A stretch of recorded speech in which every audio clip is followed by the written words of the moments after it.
ఒరిస్సాలో అలాగే ఢిల్లీలో పాలు నీళ్లలా కలిసిపోయి సాగినటువంటి బిజు జనతాదళ్ భారతీయ జనతా పార్టీల యొక్క స్నేహం మొన్నటి ఎన్నికలలో శత్రుత్వంగా మారింది. అయితే అంతకుముందు కూడా రాష్ట్ర స్థాయిలో ఇద్దరు శత్రువులే, బీజేపీ వర్సెస్ బీజేడీనే ఉండేది.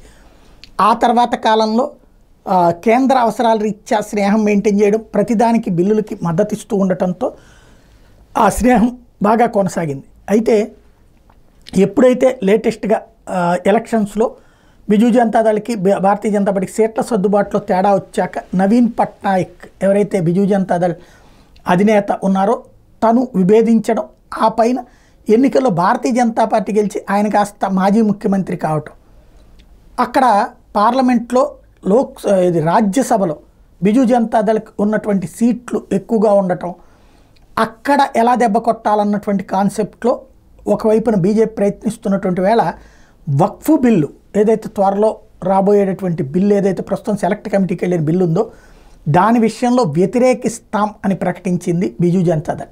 నవీన్ పట్నాయక్ ప్రకటించారు. వైఎస్ఆర్ కాంగ్రెస్ పార్టీ కూడా ఇదివరకు బీజేపీకి అన్ని బిల్లుల్లో సహకరించేది కాస్త వక్ఫ్ బిల్లులో వ్యతిరేకిస్తామని ప్రకటించింది. ఈ నేపథ్యంలో ఇక ఆ పార్టీలో ఇప్పుడు ఎట్లయితే వైఎస్ఆర్ కాంగ్రెస్ పార్టీ నుంచి ఇద్దరిని బయటికి లాగేశారో అట్లాగే ఇప్పుడు బిజు జనతాదళ్లో కూడా మరొక రెండవ రాజ్యసభ సభ్యులు ఆల్రెడీ ఒకళ్ళు వెళ్ళిపోయారు. ఇప్పుడు రెండవ రాజ్యసభ సభ్యులు రాజీనామా సుజీత్ కుమార్ బీజేపీలో జాయిన్ అయ్యారు. తద్వారా ఇప్పుడు తనకి అక్కడ రాజీనామా చేసేసి మళ్ళీ ఇటు పక్కకు వచ్చి చేరేటటువంటి అవకాశం ఉంది.